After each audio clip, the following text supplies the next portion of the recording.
Excellent. Hi, everyone. I just popped up out of nowhere. My name is Jason Scott. I am the proprietor of textfiles.com. I also have done a documentary on bulletin board systems called BBS the Documentary. About a year ago, I suddenly announced on my weblog that I was going to collect every podcast, which was a bit of an interesting way to put it. This got the attention of the Boing Boing crowd, the Waxy crowd, the Slashdot crowd, and then eventually NPR called me. So I got interviewed about that. But all I was talking about was the fact that I was going to be collecting podcasts. And what was more important to me was not so much at the time that I was collecting podcasts, but I wanted to show people how a collection begins, which I think is an important thing because sometimes you find somebody who has every science fiction fanzine made and you go, how the hell did this happen? And why does this guy have every Hummel figurine? What happened? And so I said, okay, well, here's how it begins, and I do this, and just to go on that for a moment, my main point of that whole discussion was simply to say to people that there comes a time when you decide you want to collect something, when you have a lot of stuff, it's not very well sorted, you end up with basically a huge pile of crap that is causing a lot of bother and isn't the biggest, so nobody cares, and you are basically wasting time on something that isn't the logical end of what you think you're supposed to be. So you have a bunch of baseball cards, but you don't have them all. You don't even have anywhere near them all, and yet you're spending a lot of time sorting baseball cards, so why are you doing it? And I said, that's the critical point. And it works out to about 6 months in, 3 to 6 months, where somebody says, why am I doing this? And then they dump it, and that's what shows up on eBay. And that's just the nature of collecting. So the question that came then was, why are you even collecting podcasts? What are so important about podcasts? And that's what got me on NPR, was describing the fact that one of the most important things about podcasts, as far as I'm concerned, is that I consider podcasts currently to be one of the best self-service anthropological studies currently going on. What you have is you have a large amount of people, self-selected, admittedly, to be heard, who are talking about usually themselves, or talking about the world around them in some sort of form that puts their perspective on it. So what ends up happening is that unwittingly, they capture a moment in time. So when you think of podcasting, one of the first things that happens, instead of thinking of it as one of the most largest self-service anthropological whatever, is, wow, I hate that word. And the biggest reaction I tend to get is, wow, I hate the word podcasting. And the term podcasting was basically created by Adam Curry as a way to describe this process of distributing files. Basically gave it a cute name. And unfortunately, he chose a name that had a vague feeling attached to a brand of hardware. And in doing so, kind of married it to it. You know, we might taping, but we don't think of something as maxelling, and we don't think of, you know, driving as fording, because we just have these generic verbs. But unfortunately, podcasting has now been attached to the Apple iPod. This small, yeah, okay, everyone knows what it is. The thing that got the attention of people when podcasting was announced a couple years ago was a number of themes. It was a way for independent people who had very little commercial interest to describe things in a way they wanted to, and to play music in a way they wanted to. So that way you were empowering the individual to distribute their voice around everywhere. Anyway, so the problem is I had a call from my father, and my father said, what the hell is this podcasting blog thing? And I said, well, every once in a while, a group of people with too much money, time, get together and do something that other people have been doing. But because they don't want to be associated with what it used to be and describe themselves as inventors, they give it a new name and a variation of a name and say they're doing that, which is, so it's I'm living plus. I'm, you know, it's not just I have this car, I have stripes on this car. So they tend to describe things in a different way. So for instance, a lot of people hear of podcasting. I don't know if anyone's heard the term pod fading yet. Pod fading is now the new term for when you stop doing podcasting. So there's actually a term now for not doing something. because not so much a case of they're trying to be weird, they're just simply trying to encapsulate an idea. So how far back does this idea go? And the answer is very far. If you want to stick with audio, you can certainly go back 100 years.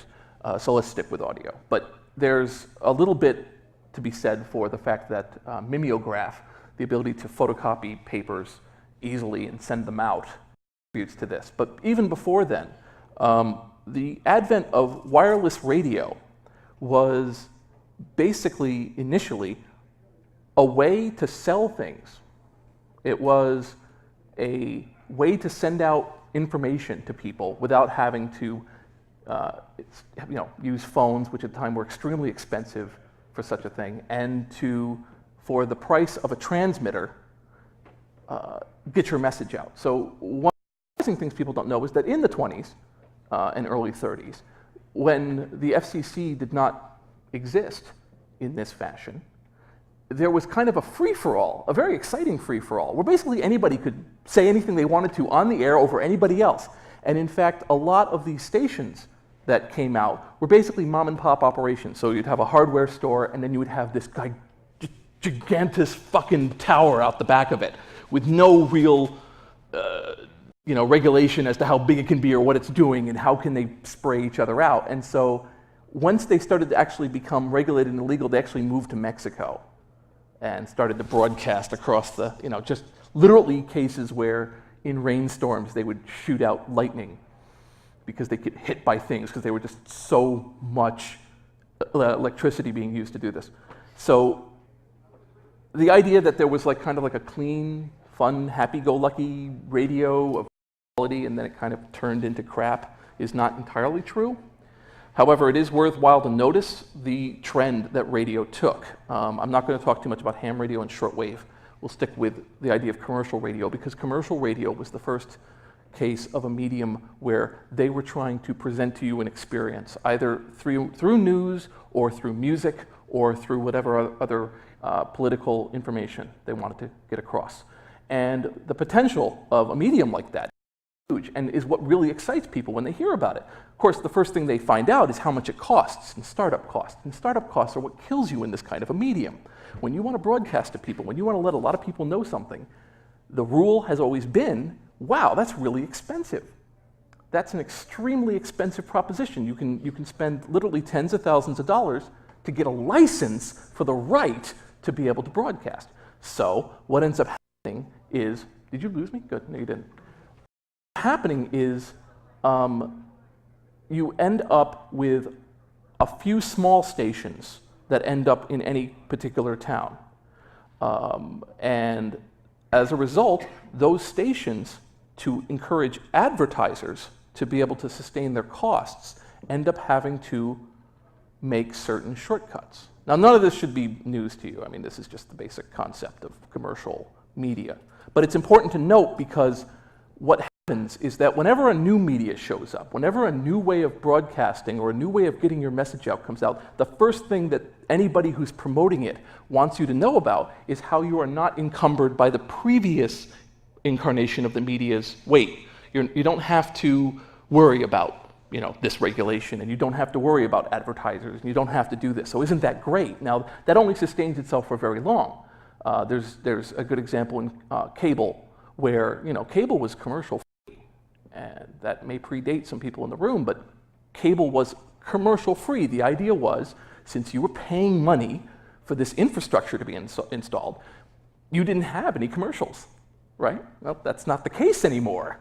Now it's this huge, so when I hear that satellite radio is commercial free and wasn't that great and that's why you want to buy in, it's like, that's good, see you in 2015. So when people hear about a new medium for themselves, and by that I mean there's people who want to get a message out, and actually I should separate that out. There's two different kinds of people in the world, right? Consumers and producers. Sometimes people are a little bit of both, but there are people who are not interested in making anything. They just want to have whatever they get be the best. So they don't really care about how it was made, just as long as it's good. So this is part of the reason why MP3s took off so well, because it was more important that you were getting all this great stuff and how much it cost, or if it was costing anybody, or any of the other rules that came by. So when you're a producer, you want to get your message out, and that's sometimes an extremely heartbreaking and involved process. You work very hard to make something. You often don't have the resources that other people do, and when you do, it goes to a relatively small audience.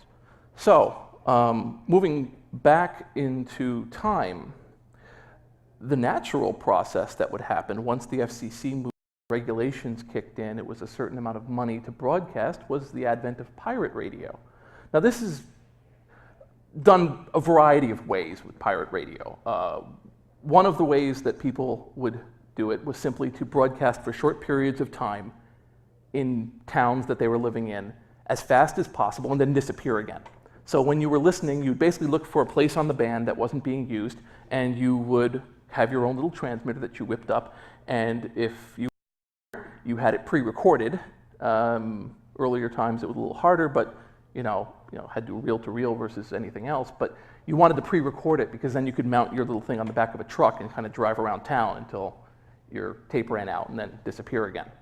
The FCC went through different phases with this, up to and including some raids and fines and seizures, depending on a number of political factors. Sometimes they just simply, and other times they tried to put them in jail. Pirate radio stations, however, there's kind of a vision, this kind of swashbuckling impression of somebody running around and pump up the volume and all that stuff. And where that all, kind of meets reality is that there were actually a wide variety of pirate radio stations, and there are still a few today, where you might get a bunch, if you're putting yourself at risk, which is the energy that comes from pirate radio. If you're putting yourself at risk, you say, well, what do you want to broadcast? That wouldn't, it doesn't make any sense for you to have a pirate radio station and you sound like the local Clear channel. You want to be different, so either you're profane, because that's not allowed. You play music that doesn't get any play anywhere because either nobody wants to listen to it or it's so rare nobody can get their hands on it. You put out viewpoints that you consider to be unusual and that will never get any play. This goes for both positive messages of trying to change the world and negative ones of wanting to round up people and kill them. You have viewpoints that you think aren't being met on a pure political scale, where you might say, well, because of this doctrine, this local station won't play anything by my libertarian group, so we're going to come on with speeches from our people and we're going to tell you about it and nobody can stop us, and with that little extra energy. Again, all of this stuff is this inherent human need to communicate and get your message, and that's what gets fed on. And because of the nature of commercial radio, the nature of a commercial medium where you have a large amount of cost below, and then the cost of getting it out to that many people, there's prices that are paid for that. That are, there's not just a cost in terms of the equipment, of a network, but there's also the cost of people, of having to send people out to make sure everything's where it should be, people are buying what they should, people are licensing what they should. It's this huge infrastructure, which is why the 3 networks of television lasted for so long. So, if you're going along with this, as I said, a low-cost infrastructure of pirate radio, you better be putting out this little message that you think nobody's going to get. Without that little bit of oomph, what's the point? Now, pirate radio, which, like I said, has lasted up through the modern era, had a few points where it got particularly famous. One of the most famous was the fact that there was one pirate radio station that put itself on a boat outside of New York City and broadcast into New York, and was eventually raided.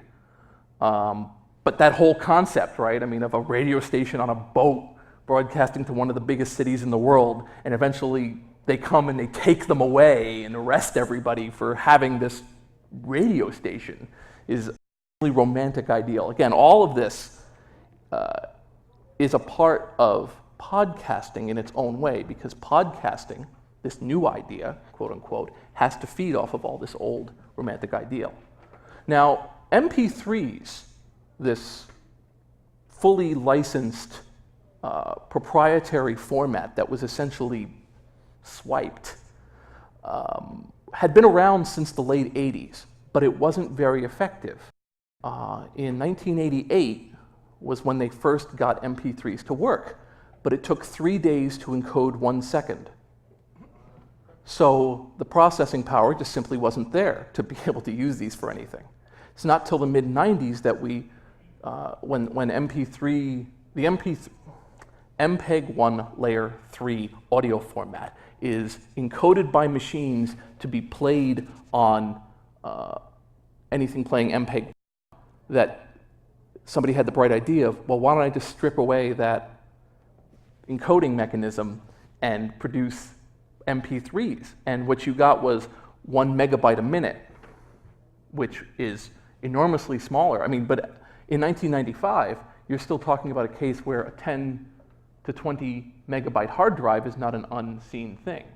So there's this interesting side effect. Because MP3s were proprietary group, the fact that they were going out was a pure illegal act. The fact that you had an MP3 that you had encoded, unless you used software that had licensed it, was technically illegal because you were using unlicensed technology to do this. However, it was so friggin' cool and it was such a killer app that people just pulled onto it and MP3s start to pull around.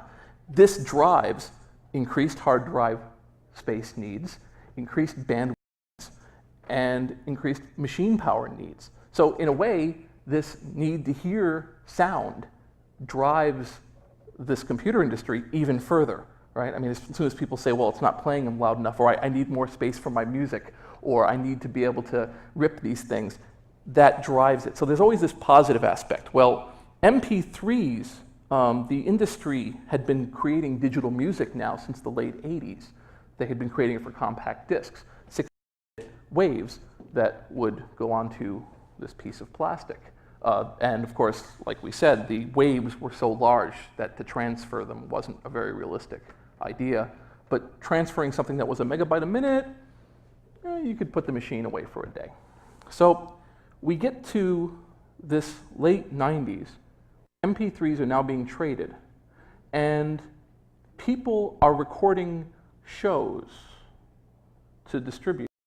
Now, there are shows, the most common hacker show that people think of is Off the Hook, which has predecessors. I mean, there's predecessors to Off the Hook. There's a 70s show that I have that talks about phone phreaking and so on. I mean, these exist for some time. But the way that Off the Hook was being distributed was on a publicly owned or a publicly aimed radio station, WBAI in New York, which Emmanuel Goldstein was recording a show on. Now, so the idea was he was recording this show that was being broadcast to such a large group of people, a few million people. The idea was it would reach this audience in an interesting way and people would hear it who didn't expect it, and the idea is cross-pollination of these hacking ideas. Pro or con people might have for his positions, his theory was correct. By giving himself a weekly area to speak in his own voice and provide immediately. Anytime there was any kind of controversy involving, for instance, Rusty and Edie's BBS, which was a BBS seized for pirating in the early 90s, or Kevin Poulsen or Kevin Mitnick, it's one thing to describe in your magazine about what these people are talking about, but another one entirely to have them on the show and speak in their own voice. There's something very powerful about the human voice. So Emmanuel was very correct in getting his ideas across by using this medium. However, there's something to be said for the fact that producing a good radio show is not as obvious as it might seem. For instance, when I was being recorded for NPR, I was being recorded in the studio with Christopher Lydon and another guest. However, there were 10 other people involved in the process.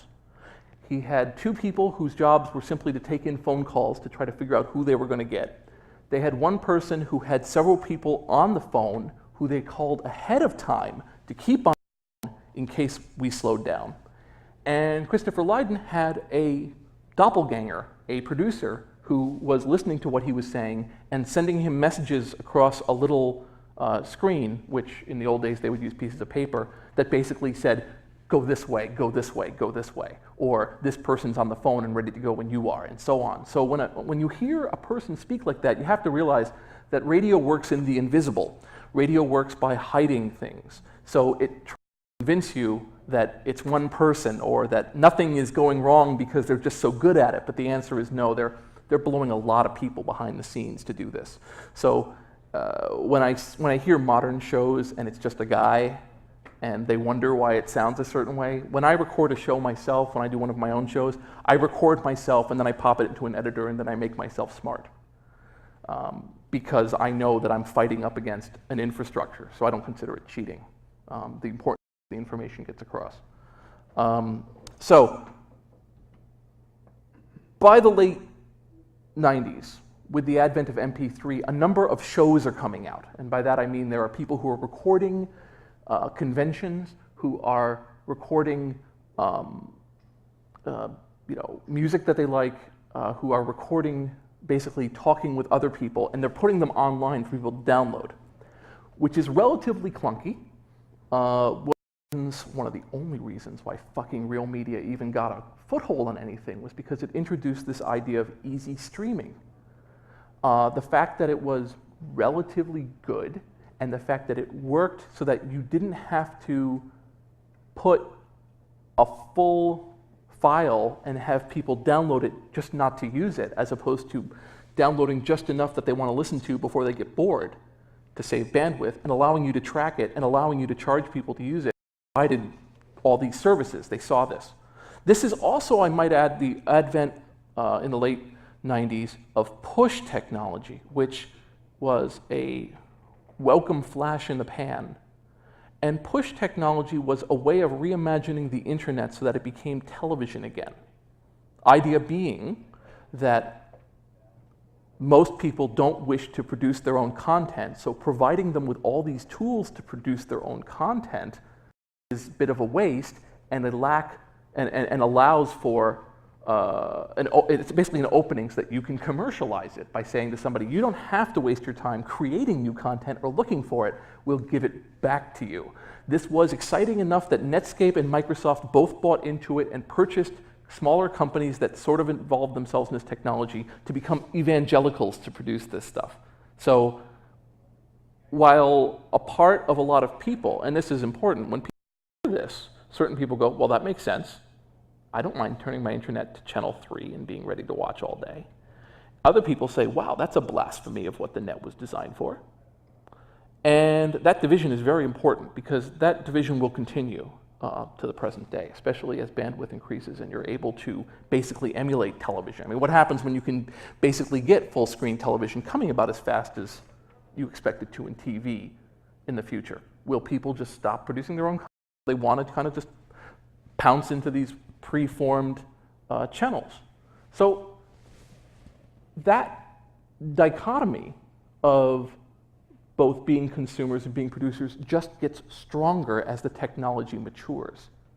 You know, when you start out with a technology, you kind of have to self-start. You have to be able to understand it enough to be able to get onto the net. I mean, certainly we've come a long way from trying desperately to figure out how settings work in DOS, TCP/IP stack works, to repair my network.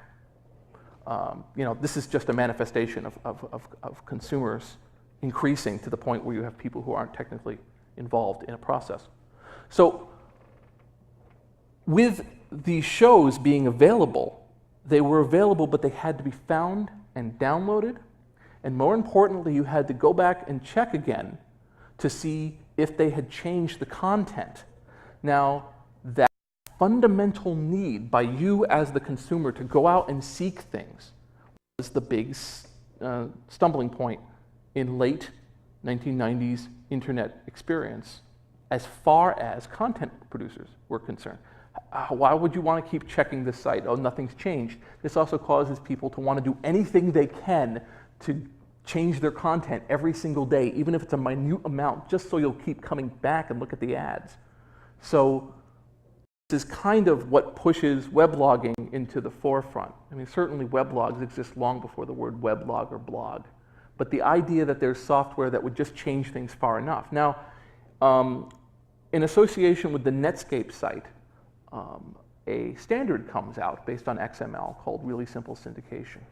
I don't want to kill everybody. I'm not going to go into the full history of RSS because, like anything else that's monetized, it's now huge controversy as to who did what when, and it's just a waste of time to talk about it. What it comes down to is a number of people at the same time thought, wow, you know, it would be good if you could just check a small file and see if the website has changed at all. And if it has, send different to the person and they can evaluate it. That's the basic concept behind really simple syndication. All of these variations, Atom, RSS2, and so on, I mean, these are all basically the same idea. You have a small file that represents the contents of a website in a small enough package that a bunch of people can hit it and be able to go, oh, something new happened, and then alert themselves.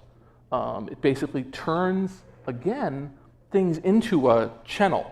You basically have a case of what's new on TV today. And for that small loss of control over, you know, going out and finding things yourself, you get to spread yourself out much further.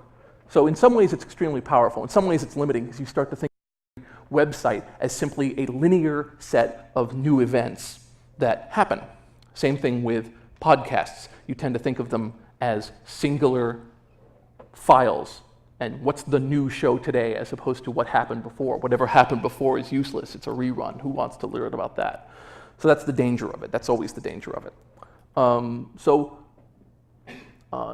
Just so that any talk about podcasting by law has to mention enclosures. Basically, podcasts are enclosures within RSS feeds. There's a way to declare in an RSS feed, today's entry includes this file. Please download this file. And so that file can really be anything. It can be a zip, it can be a QuickTime, it can be an MP3 or an OGG or whatever. So basically when you hit this file, you can have a client program, in this case iPodder, BashPodder, iTunes, know, oh, here's the thing. I think I'll grab it, download it, and then play it. What Adam Curry pushed was the idea that you had a show and the show was new, and by having this client that used this technology to figure out what was new, it would in the background download it and get around the bandwidth issue. Because one of the problems with internet bandwidth as it currently is wow, look at that cool pirated game. Wow, that cool pirated game is 1.2 bytes. I won't be able to have it right now. I'm sad. I will smoke a doobie. So what ends up happening is that you want to set things going. So the idea is your computer kind of knows what you want next, and so overnight it's downloading the new stuff.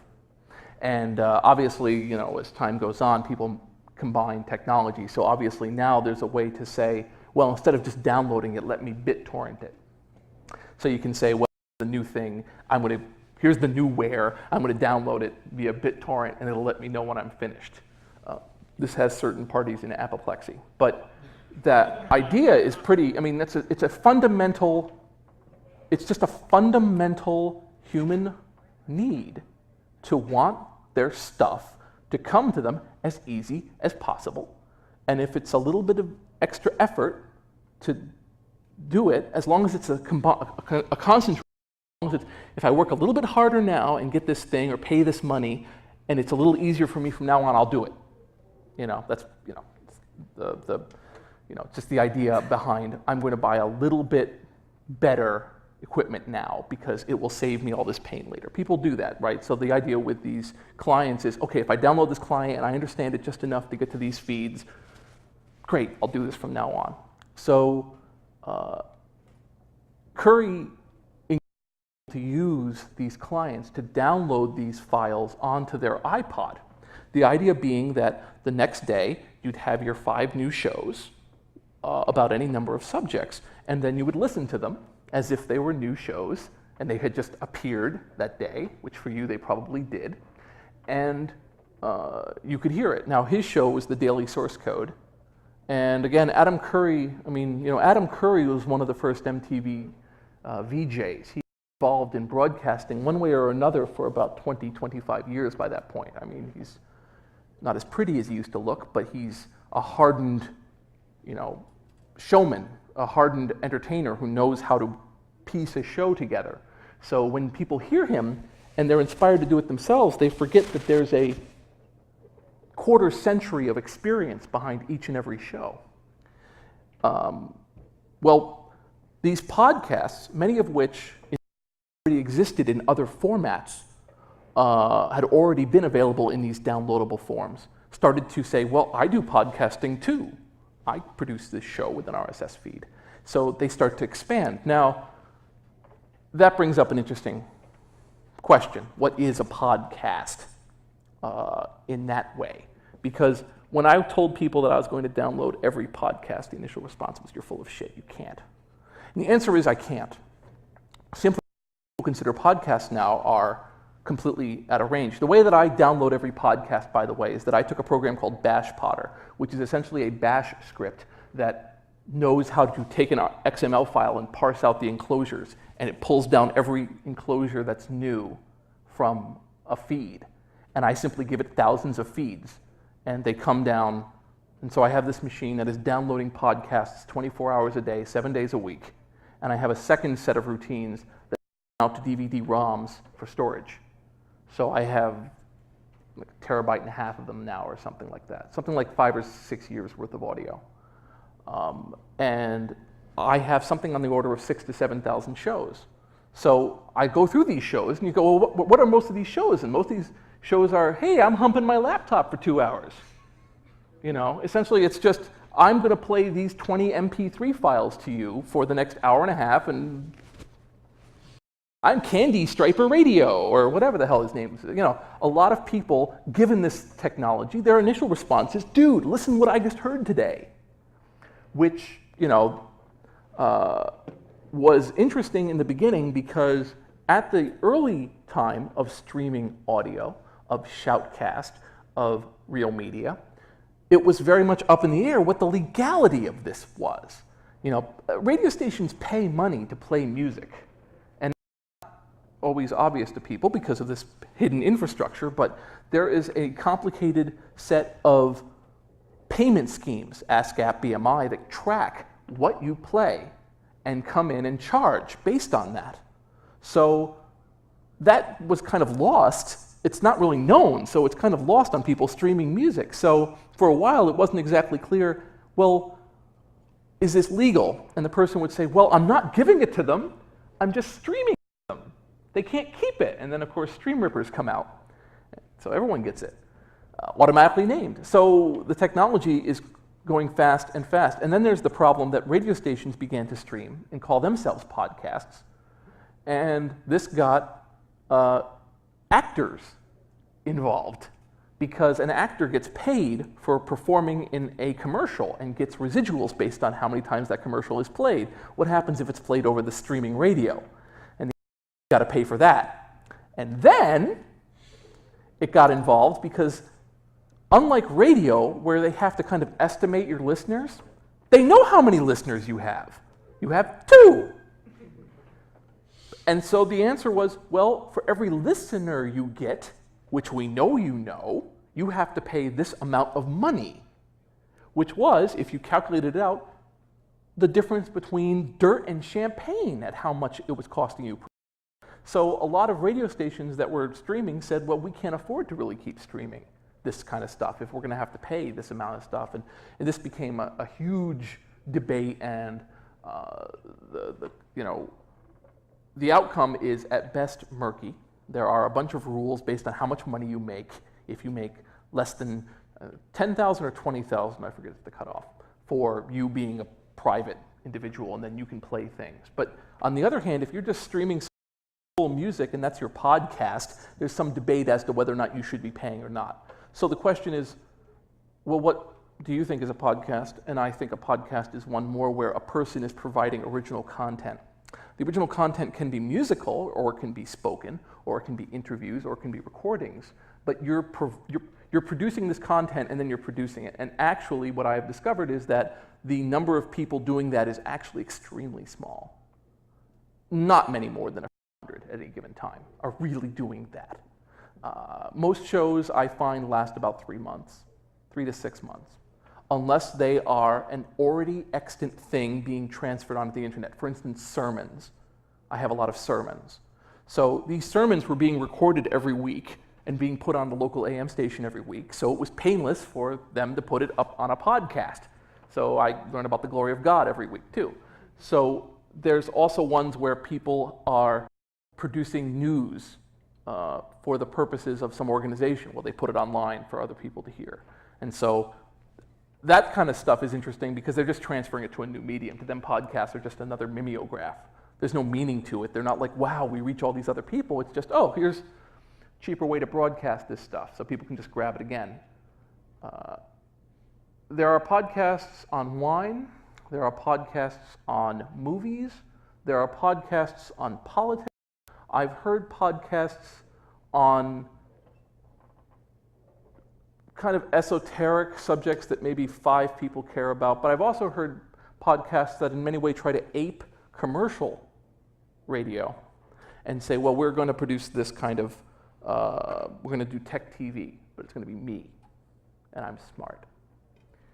And, you know, a couple years ago, I became aware of this movement of hacker radio that I could trace the lineage from a radio show called Geeks in Space in Slashdot, where, leveraging off their massive audience, the creators of Slashdot would record themselves talking about crap and then would put it up, and it would have a lot of people download it because it's Slashdot, but it was crap. They did it for about a year, and then they got bored and stopped. This inspired other shows with a technological bent and a hacker bent. And then you end up with a hacker media movement, representatives of which are here at Notacon. But what it really is it's a bunch of people inspired by other people along a certain lineage to say, wow, I can say anything I want to, and I can describe these things to people, and isn't that exciting? But it takes a certain kind of person to think that they want to do speaking it, especially in the technological field, which does not encourage people to talk to each other as if pronouncing ideas. They like conversations, and they like non-audio visual interaction, with the exception of conventions. So in some ways it's interesting to hear these because they kind of go against the nature of the personality type that usually does it. So you end up with interesting kind of a mix of a person who has to be technically able and also sound good. You know, one of the reasons that you know, David Letterman, who is just this ugly bastard, got so much. You know, they tried a couple shows with him. I mean, you know, before Late Night with David Letterman, there was an afternoon with David Letterman, and there was a morning show with David Letterman. And so why are these shows constantly trying to get David Letterman on the air? And the answer was because they could tell that David Letterman had a relationship with the camera, where when he stood in front of the camera and started to talk about anything, you kind of wanted to keep watching him. He had a certain magical sense, a certain ability to handle the camera that only comes along every once in a while, and they were like, we're just going to keep plugging this engine in until it takes off. And that's why David Letterman continues to this day and can continue as long as he wants and was able to switch networks on a whim, was because they knew that. And that quality is very hard to find. And that's one of the things that podcasts have to keep in mind. The number of people who can be that engaging is very small. And sometimes they lack other personality aspects, like being smart or being able to speak for long periods of time without prompting, which is why you'll have a lot of people who look very good and are very engaging on the screen, and you realize that as soon as they try to improvise in any way, they fall flat because they're being brought in for a certain quality. So finding somebody who's kind of that Renaissance feeling, somebody who both knows their subject and is very engaging, is very rare. And also to have the energy to keep producing stuff day after day, as opposed to 1 or 2 really good shows. One of the things I always encourage people who I have watched a lot of podcasts from is to consider making their shows limited, 5 to 10 episodes, and then plot them all out and then do them. And if you want to do another series, give it a name. And because what happens is you get this case of after the 15th or 20th show, people are just, every title of every show starts to begin with, I'm sorry about the delay. I'm sorry I haven't gotten back to you in a month, because it slows down. Now, where's podcasting going? Where's podcasting going to be in the future? Now, I can't imagine that the name podcasting is going to last much. I don't give it much more than a few years before it becomes something else, becomes a different term. People might use the term podcast, but they'll be using it kind of willy-nilly, and it'll kind of melt into our language. I think you're just going to hear other terms for it, or show, or I have a show, or whatever. This podcast idea will go away, but this already extant urge by people to communicate, of people to let other people know about what they're working on, about letting people know about something that they don't hear otherwise, will continue and is just a fundamental part of the communication mediums that are out there. So, as long as we have human communication, we're going to have podcasts. It's going to be a different name. And the other answer is, the other question is, how do I think a person should do a podcast? Hear about these things, and do you want to do them? And my answer is, it doesn't hurt to try, especially now. In today's era, you can set up your own way to record yourself pretty cheaply, something on the range of $10 for a mic. You won't sound very good, but you'll know after the first recording whether or not you want to do this or not, and it's worth it to try. So whether or not you want to set up a whole name about your great show and get all your art in place and get your episode list all ready and then start recording, I don't suggest that. But,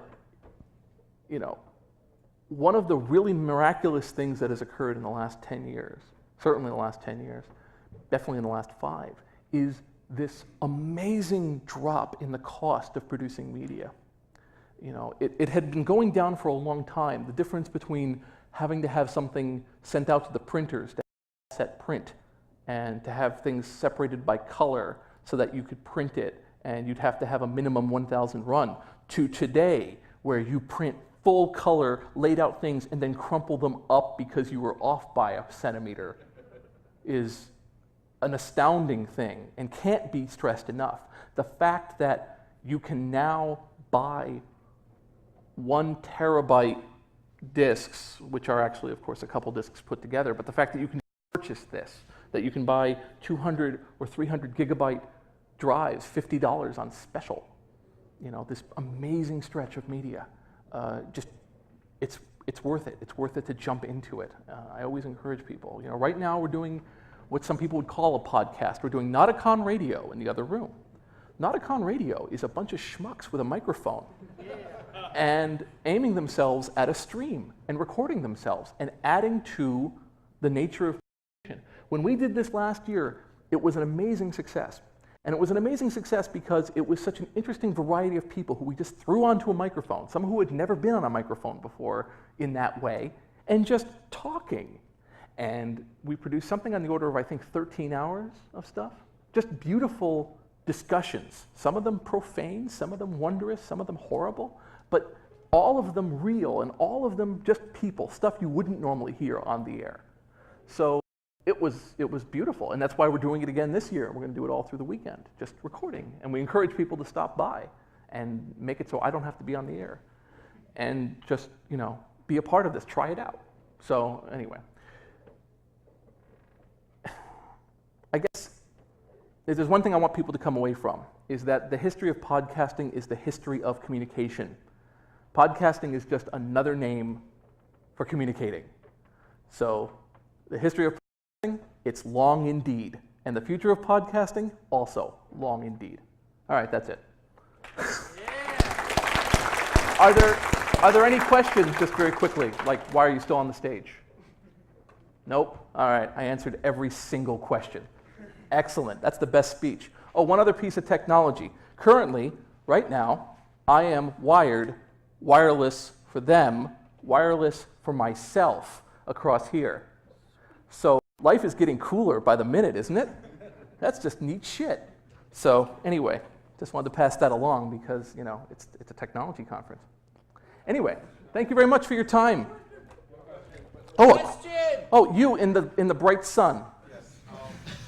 Okay, so since you've got the 2 wireless mics, is one of them going to Notacon Radio right now? No. Okay. Because I wanted them to get started on broadcasting stuff. I can take my show, actually, which is currently being recorded on this PMM 655 Marantz recorder, which is recording it directly to Wave, hook it up by USB, and start broadcasting on Notacon Radio as soon as I walk out of here. So technology is cool, isn't it? There's a lot of cool stuff out there, but you have to have something that you're talking about.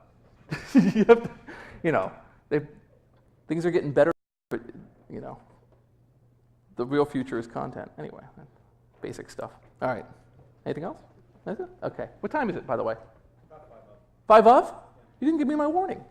You were being nice. That's what I just came over to do. Okay, just checking. All right. Man, that's bright. All right, thank you, everyone. A little bit later, we're going to have Wait, Don't Pwn Me. I'm in that. And so stick around for that fun, and enjoy the mayhem, and enjoy Notacon, please.